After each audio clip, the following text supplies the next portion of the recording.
네, 오늘은 회복 시리즈 세 번째 시간인데요.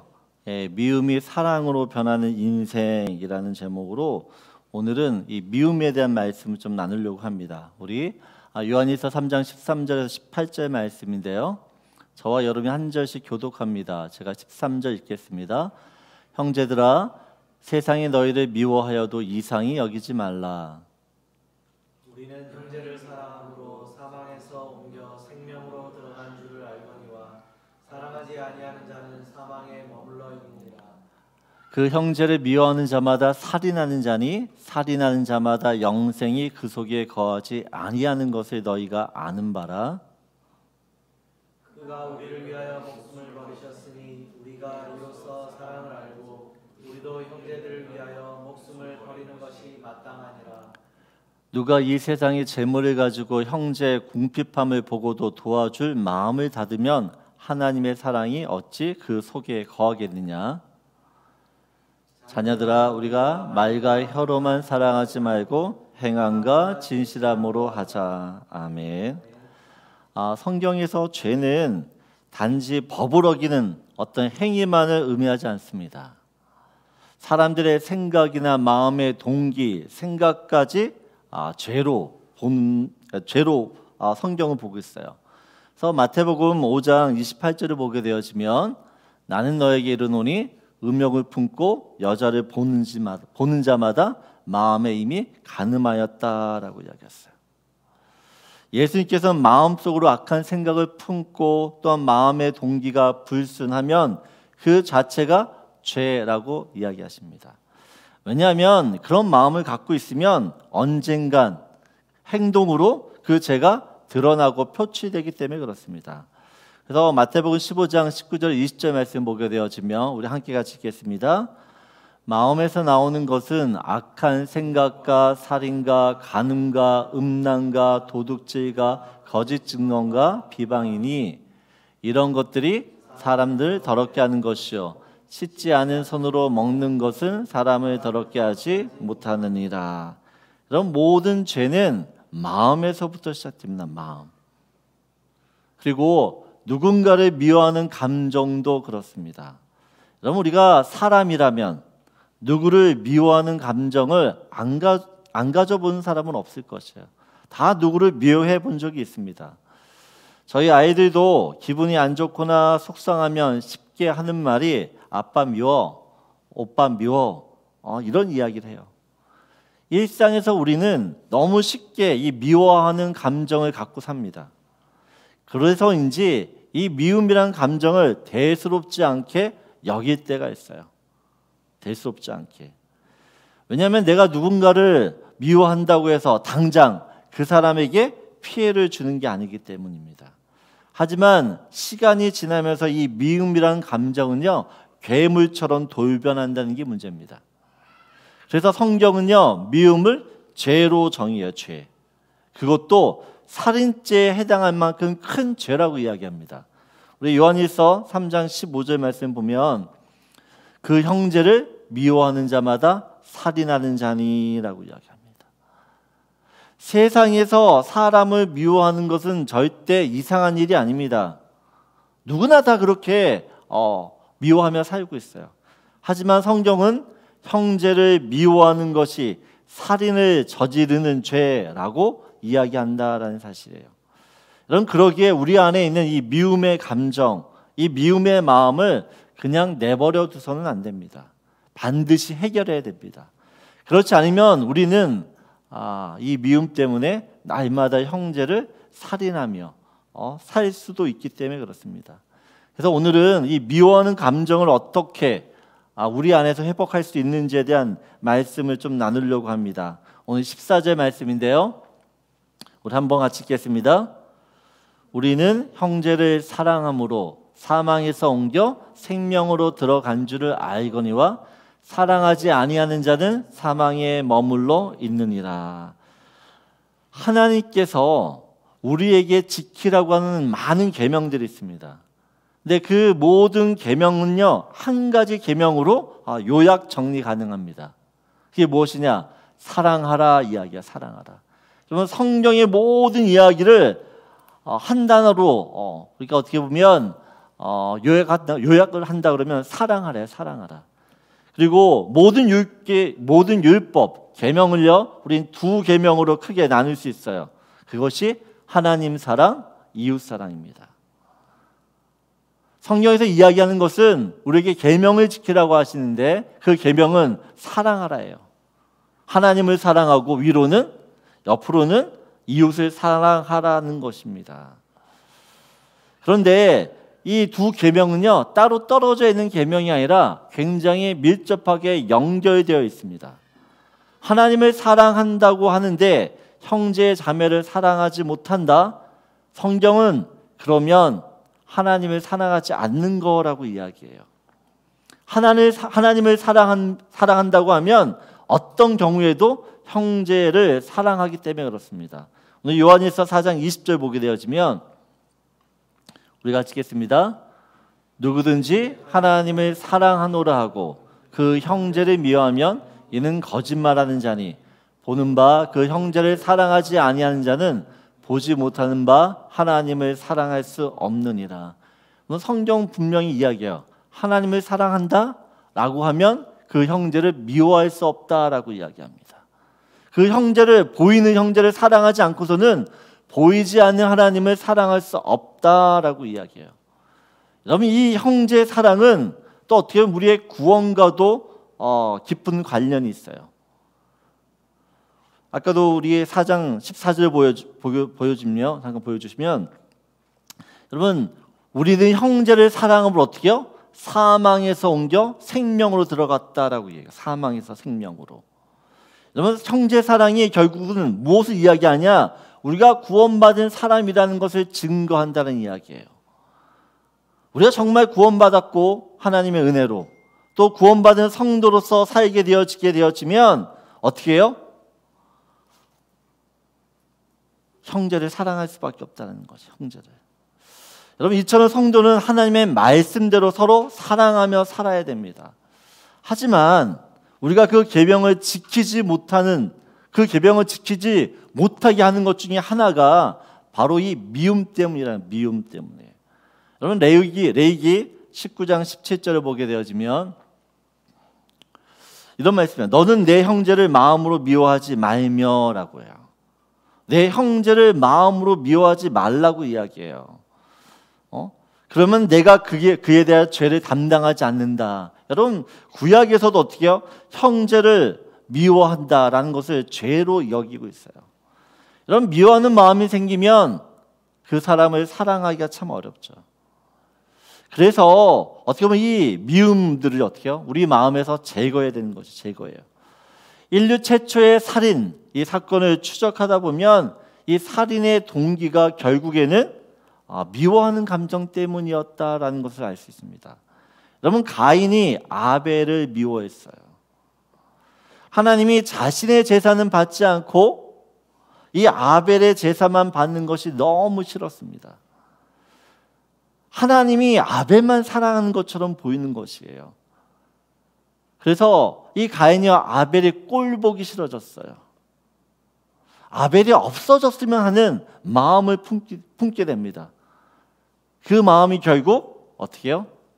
이 동생 아벨을 살인하는 그런 지경에 이르게 되어져요. 여러분, 가인이 처음부터 아벨을 살인하겠다라는 마음을 가진 것이 아닙니다.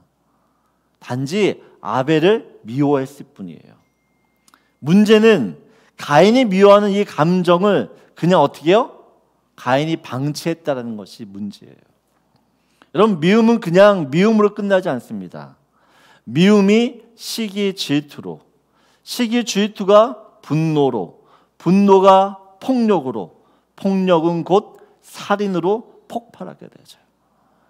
여러분, 단지 미워했는데 그 미움이란 감정을 내 마음에 그냥 내버려 두게 되어지면 어떻게 해요? 이 미움이 점점 커져요. 점점 커진다는 것이에요. 그리고 이 커진 감정이 결국 터지게 되어지면 내가 감당하지 못한, 내가 생각지 못한 그런 일들이 일어나게 되어져요. 그래서 하나님께서는요, 이 가인의 마음 상태를 아시고 경고하셨습니다. 말이 경고지 가인이 죄를 이길 수 있는 방법을 그에게 주세요. 창세기 4장 7절을 보게 되어지면 우리 함께 같이 읽겠습니다. 내가 선을 행하면 어찌 낯을 들지 못하겠느냐? 선을 행하지 아니하면 죄가 문에 엎드려 있느니라. 죄가 너를 원하나 너는 죄를 다스릴지니라. 여러분, 여기서 선을 행한다라는 것은 선하신 하나님을 바라본다는 것이에요. 선하신 하나님을 향해 어떻게요? 얼굴을 들고 몸을 돌린다라는 뜻입니다. 여러분, 우리가 미운 마음이 생기면 어떻게요? 자꾸만 그 마음 가운데 우리가 그 마음에 우리의 신경을 쓰게 되어져. 그럴 때 어떻게 해요? 흩어졌던 나의 모든 관심사를 하나님께 다시 집중하라는 것이에요. 여러분, 우리가 누군가를 미워하는 경우를 보면 보통은 상처를 받아서 그래요. 상처. 내가 누군가를 미워한다라는 것은 그 사람에게다 아니면 어떤 이유에서든지 상처가 있기 때문에 그 반작용으로 그런 감정이 나오는 것이에요. 여러분, 상처를 받게 되어지면 나도 모르게 자꾸 그 상처를 쳐다보게 됩니다. 아프니까 쳐다보는 거예요. 그냥 쳐다보는 게 아니라. 여러분, 우리의 가시가 이게 손에 박혀 있으면 조금만 건드려도 어떻게 해요? 아프잖아요. 계속 신경 쓰이는 거예요. 계속 이게. 여러분, 계속 상처를 묵상하게 되어지면 나에게 상처 준 사람이 떠올라요. 그리고 그 사람에 대한 감정이 점점 미워지고 싫어져요. 그 사람에 대한 분노가 치밀어 오르고 결국에는 그 사람을 용서하지 못하는 그런 지경에 이르게 됩니다. 그래서 이 미워하는 마음이나 감정이 생기면 어떻게 해요? 우리의 시선을 하나님께 돌려야 된다는 것입니다. 하나님의 그 선하심이 내 마음을 만질 수 있도록, 그 하나님의 선하신 그 은혜가 내 영혼에 비춰질 수 있도록 해야 된다는 것이에요. 그렇지 않으면 죄가 어떻게 해요? 문 앞에 엎드려 나를 원한다 합니다. 죄가 문 앞에 엎드려 나를 원하고 있어요. 틈을 노리다가 어떻게 해요? 기회가 포착이 되면 나를 공격한다 얘기죠. 나의 재산을 노리는 게 아니고요, 내 영혼, 내 생명을 원하는 것이에요. 여러분, 죄는 작은 틈을 타고 우리 안에 들어와요. 여러분, 사단은 처음부터 큰 죄를 짓게 하지 않습니다. 누구나 지을 수 있는 작은 죄. 그래서 이 정도쯤이야 하고 지나칠 수 있는 그런 감정들을 어떻게 해요? 허용하게 만들어요. 성경은 그래서 이야기합니다. 마귀에게 틈을 주지 말라고. 마귀에게 틈을 주지 않기 위해서 어떻게 우리의 마음의 문을 잘 단속해야 돼요. 우리의 마음에 언제 어떻게 해요? 우리의 마음의 문이 열려 있으면 그 틈을 타서 마귀가 들어와 우리를 공격하기 때문에. 여러분, 잠언 4장 23절을 보게 되어지면 무릎 지킬 만한 것 중에 더욱 너의 마음을 지키라 이야기해요. 마음. 왜요? 생명의 근원이 이에서 난다라고 이야기합니다. 여러분, 내 마음을 지키지 않는 순간 내 마음을 빼앗기게 되어져요. 내 마음을 지키는 일이 결국 내 생명, 내 영혼을 지키는 일이에요. 그렇기 때문에 여러분, 작은 죄를 무시하지 말아야 됩니다. 남을 미워하는 이런 감정을 내 안에 그냥 내버려 두거나 방치두어서는 안 돼요. 아무것도 아닌 것 같지만 그 감정이 어떻게 해요? 점점 싹을 트고 자라게 돼서 열매를 맺게 되어지면 사람을 죽이고 모든 관계를 파괴하게 만들어요. 우리 요한일서 3장 12절을 보게 되어지면 우리 같이 읽겠습니다. 가인같이 하지 말라. 그는 악한 자에게 속하여 그 아우를 죽였으니 어떤 이유로 죽였느냐? 자기의 행위는 악하고 그의 아우의 행위는 의로움이라. 오늘도 이야기죠. 가인같이 하지 말라. 그는 악한 자에게 속했다라고 이야기합니다. 여러분, 가인이 미워하는 마음, 동생을 미워하는 마음을 그냥 내버려 두니까 결국에는 어떻게 해요? 마귀에게 사로잡히는 것이에요. 악한 자에게 속하여 악한 자가 시키는 대로 종노릇하며 사는 것이에요. 여러분, 하나님 말씀처럼 내가 죄를 다스리지 않으면, 죄가 나를 다스려요. 내가 죄의 종노릇하며 산다는 것입니다. 그러기에 오늘 우리 안에 있는 이 미워하는 마음들, 이런 마음들을 그냥 내버려두지 않아야 돼요. 미워하는 마음이 들 때마다 어떻게 해요? 하나님께 눈을 돌려 그분의 선하심, 그 선하심이 우리의 마음을 정화시키도록, 우리의 마음을 힐링시키도록 해야 된다는 것이에요. 오늘 이 예배 통해 다시 한번 내게 있는 이 미움에 내 마음을 빼앗기는 것이 아니라, 내 시선을 거기다 두는 것이 아니라 어떻게 해요? 선하신 하나님, 그 하나님을 바라봄으로 내 영혼을 힐링시키시는 그 주님을 다시 한번 붙들 수 있는 저 여러분들에게 소원합니다. 그래서 첫 번째 같이 나누고 싶은 말씀이에요. 우리 같이 읽겠습니다. 하나님의 선하심으로 내 안에 있는 작은 미움들을 정화시킵시오. 여러분, 우리의 이 마음은요, 내가 정화시킬 수 있는 게 아니에요. 하나님이 빛이, 그 하나의 빛이 우리 안에 비추어지면, 하나의 그 선하심이 우리 가운데 부어지면 어떻게 해요? 이 미움들이 다 떠나가게 될 줄 믿습니다. 우리 두 번째로 16절이에요. 우리 16절 같이 읽겠습니다. 그가 우리를 위하여 목숨을 버리셨으니 우리가 이로써 사랑을 알고 우리도 형제들을 위하여 목숨을 버리는 것이 마땅하니라. 여러분, 우리가 형제를 미워하지 않고 사랑해야 되는 이유가 있죠. 그건 예수님의 사랑 때문에 그렇습니다. 예수님의 사랑은 어떻게 해요? 목숨, 자기의 목숨을 버리는 사랑입니다. 자기를 희생하는 사랑이에요. 그래서 정말 주님의 사랑, 그 사랑을 정말 안다고 하면 우리도 예수님처럼 형제를 사랑하려고 노력해요.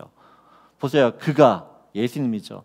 예수님이 우리를 위하여 목숨을 버리셨으니 우리가 이로써 사랑을 알고, 여러분, 정말 우리가 하나님께서, 예수님께서 나를 어떻게 사랑하셨는지를 알면 어떻게 해요? 우리도 형제를 위하여 목숨을 버리는 것이 마땅하다라고 이야기해요. 이런 다윗이 사울에 쫓겨 10년 넘게 도망자 삶을 살게 됩니다. 여러분, 이 다윗은 사울의 사위예요. 사위. 어떻게 보면 한 식구고 한 가족입니다. 다윗이 사울에게 큰 잘못을 한 것도 아니에요. 그런데 어떻게 해요? 이 사울이 다윗을 죽이려고 해요. 다윗은 이 사울에게 미운 털이 박혀서 결국 쫓기는 신세가 되는데, 그냥 쫓기는 정도가 아니라 그의 시편을 보게 되어지면 매번 죽을 고비를 넘기고 있어요. 넘나들고 있어요. 정말 죽음과 생명이 바로 이게 한 걸음 차이밖에 나지 않는다라고 이야기해요. 여러분, 누군가에게 10년 이상 이렇게 쫓겨다닌다라고 생각해 보세요. 나를 죽이려고 10년 동안 나를 쫓아다닌다라고 생각해 보세요. 그 사람을 어떻게 사랑할 수 있을까요? 그 사람이 빨리 죽든지 내가 죽든지 하기를 원하겠죠. 여러분, 다윗이 광야에 있으면서 2번이나 사울을 죽일 수 있는 기회가 있었지만 사울을 살려줍니다. 여러분, 정말 만일 이 다윗이 사울을 미워했다면, 미운 마음이 그 안에 정말 가득했다 한다 그러면 사울을 2번씩이나 살려주기가 참 어렵다라는 것이에요. 여러분, 이것은 다윗이 사울을 미워하지 않아서가 아니라 그 안에 있는 미움을 하나님 안에서 해결했기 때문에 그가 사울을 죽이지 않았다는 것이에요. 우리는 다윗의 시편을 통해서 이 다윗이 자기 안에 있던 이 사울에 대한 감정들을 어떻게 해결했는지를 볼 수 있어요. 시편 109편 우리 6절에서 13절인데요. 우리 한번 같이 읽겠습니다. 악인이 그를 다스리게 하시며 사탄이 그의 오른쪽에 서게 하소서.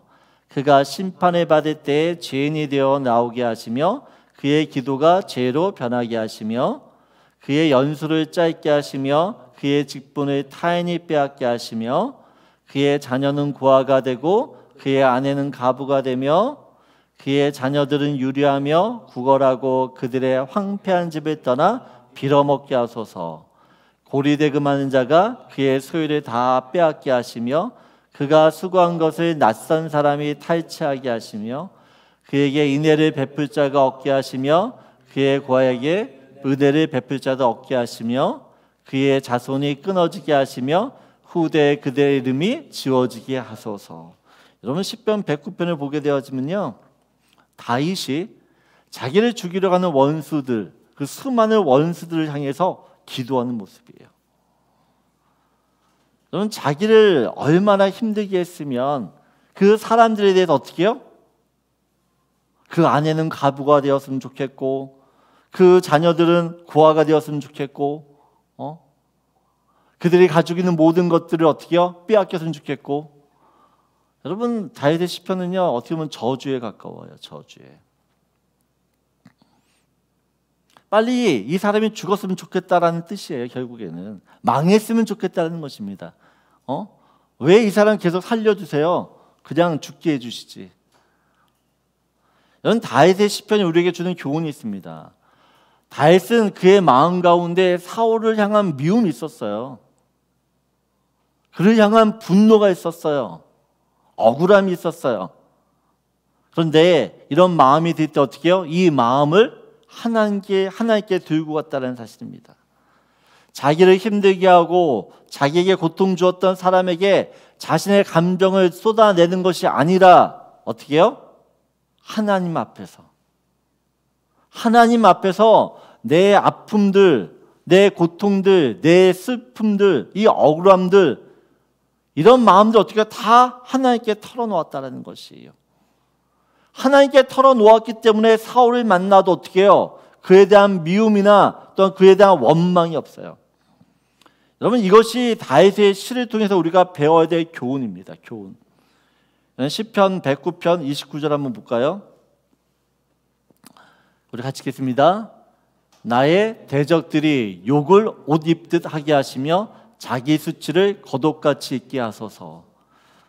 여러분 다윗이 점잖게 말을 해서 그렇지 정말 하나님 앞에서 욕하고 있는 것이에요. 욕하고 있어요. 여러분 우리가 미움이란 감정, 원한이란 감정, 또 어떤 억울한 감정, 슬픔 이런 감정을요, 우리가 그 감정에 사로잡히지 않으려고 한다 그러면 하나님께 어떻게 해요? 그 감정을 쏟아내야 될 필요가 있어요. 쏟아내야 된다는 것이에요. 그런데 우리는요 하나님 앞에서 다윗처럼 기도하지 못해요. 하나님 저 사람 죽여주세요. 여러분 이런 기도 해보셨어요? 나를 힘들게 하는 그 사람을 있는데 그 사람에게서 이 사람 좀 죽여주세요. 이 사람 다리 몽둥이 좀 부러뜨리게 해주세요. 이 사람 사고 당하게 해주세요. 우린 그런 기도 안 하잖아요. 그 아들이 빌어먹게 해주세요. 이런 기도 하세요? 안 하죠. 오히려 어떻게 해요? 하나님 앞에서는 고상하게 기도해요. 하나님 힘들어요. 저 사람이 어떻게 해주세요? 대신에 어떻게 해요? 나를 힘들게 하는 그 사람 앞에서 나이가 가지고 있는 그 모든 감정들 다 쏟아내요. 다. 여러분 부부싸움 할 때 우리가 부부싸움 할 때 그런 마음들이 상한 마음들 있잖아요. 그 상한 마음들을 가지고 어떻게 해요? 주님 앞에 다 쏟아붓고 어떻게 해요? 하나님 앞에서 아내 욕하고 남편 욕 다 한 다음에 그 남편 앞에서는 그 아내 앞에서는 어떻게 해요? 하나님처럼 돼야 돼요. 여러분 그러면 관계는 모두 해결되어져요. 근데 우리는 반대로 하고 있다는 반대로. 하나님 앞에 그 사람을 엄청 욕하면서 우리의 마음을 다 풀어야 되는데 그렇지 않고 어떻게 해요? 사람 앞에서 다 풀어버려요. 우리가 하나님처럼 하나님 앞에서 그 사람을 위해 기도하듯이 내가 한다 그러면 우리의 모든 관계는 달라지게 된다는 것이요. 그럼 이것이 내적 치유의 기본이기도 해요. 내적 치유에 대한 기본. 내 안에 있는 이 마음, 감정들을요 하나님께 다 토하는 것이요. 그 대신 사람한테는 어떻게 해요? 하나님 대하듯 하는 하나님 대하듯. 여러분 내 안에 미워하는 감정을 하나님께 쏟아내야 돼요. 사람이 아니라. 그럴 때 하나님께서 우리의 마음을 받으시고요, 하나님의 마음을 우리에게 부어주시는 거예요. 그럴 때 우리는 남을 미워하는 마음이 아니라 주님이 주시는 사랑의 마음을 어떻게 해요? 그 사람을 사랑하게 되는 줄 믿습니다. 그래서 두 번째 함께 나누고 싶은 말씀이에요. 우리 같이 읽겠습니다.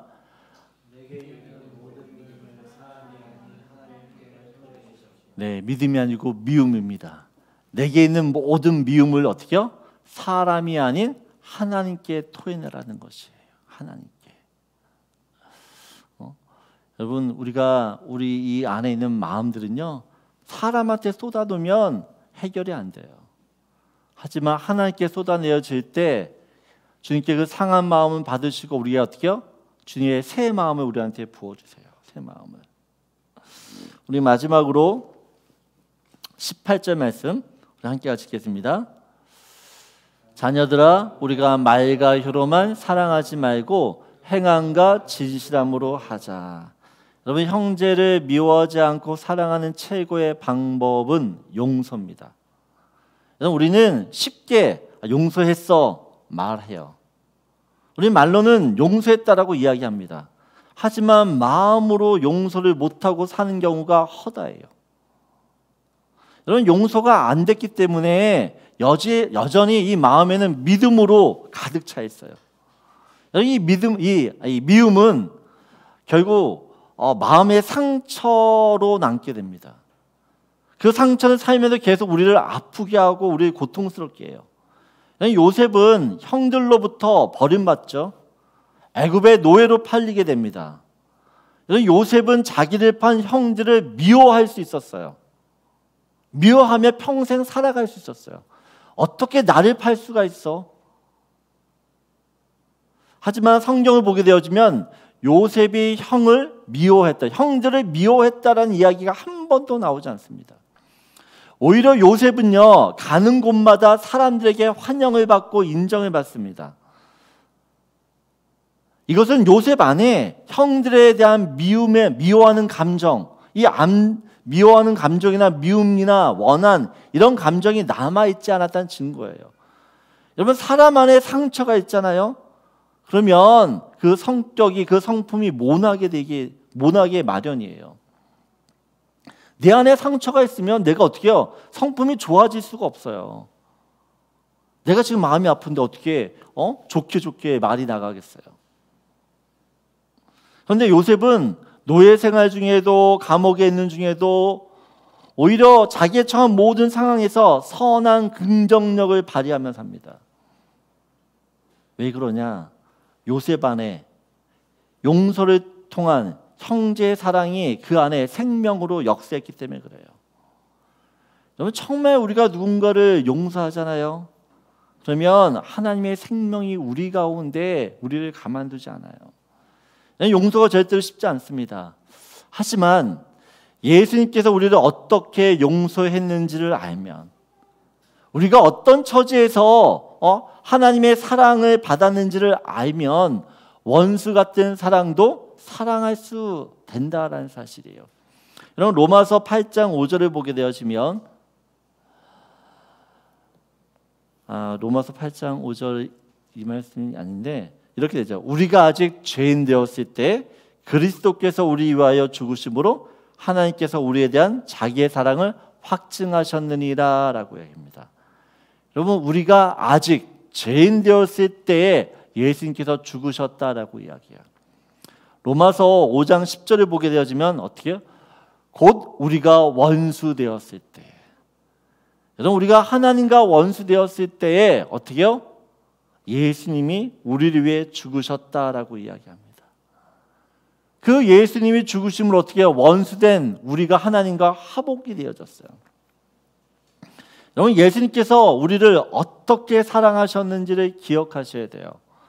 내가 죄인 되었을 때, 죄인 되었을 때라는 것은 그 죄 때문에 심판받아 죽어야 될 사람이라는 것이에요. 죄 때문에 내가 죽어야 될 그 상황 속에 어떻게 해요? 예수님이 내 대신 죽었다라는 것이에요. 여러분, 정말 예수님이 우리를 어떻게 사랑하셨는지를 안다고 하면 7번 용서하는 게 아니라 7번을 70번까지도 용서할 수 있는 것이에요. 여러분, 내가 주님께 받은 용서의 크기만큼 다른 사람을 용서할 수 있어요. 내가 받은 용서가 10,000달란트라 그러면 10조라고 한다 그러면 누구든지 용서가 할 수 있어요. 하지만 내가 주님으로부터 받은 용서가 100만 원밖에 안 되잖아요. 100만 원밖에 깨달아지지 않으면 그만큼밖에 용서가 안 된다라는 것이에요. 그만큼밖에. 여러분, 하나님의 사랑 안에 있는 자만이 형제를 사랑할 수 있게 되는 줄 믿습니다. 그래서 오늘 내가 받은 주님의 사랑에 집중해야 됩니다. 내가 어떤 사랑을 받았는지, 내가 어떤 처지에 있을 때 하나님으로부터 은혜 받고 사랑을 받고 구원받았는지를. 그러면 그 주님의 사랑 때문에 어떻게요? 내가 정말 용서할 수 없는 사람도 용서하게 되는 것이고, 원수 같은 사람도 어떻게요? 사랑하게 된다라는 것이에요. 오늘 우리가 말로 또 혀로만 사랑하는 게 아니라 행함과 진실함으로 주님께서 사랑하라고 말씀하십니다. 여러분, 우리가 말과 혀로만 사랑하는 게 아니라 행함과 진실함으로 하게 되어지면 원수도 감동케 되어져요. 원수도. 오늘 우리 가운데 이런 은혜가 있길 원해요. 그래서 마지막으로 함께 나누고 싶은 말씀입니다. 우리 같이 읽겠습니다. 모든 사람을 용서하는 십자가의 사랑이 내게 부어지도록 기도하십시오. 여러분, 그 십자가의 사랑이 우리 안에 부어질 때에만 우리가 어떻게 해요? 예수님처럼 다른 사람을 미워하지 않고 용서하며 살게 되는 줄 믿습니다. 오늘 이런 은혜가 저와 여러분 가운데 있기를 원합니다.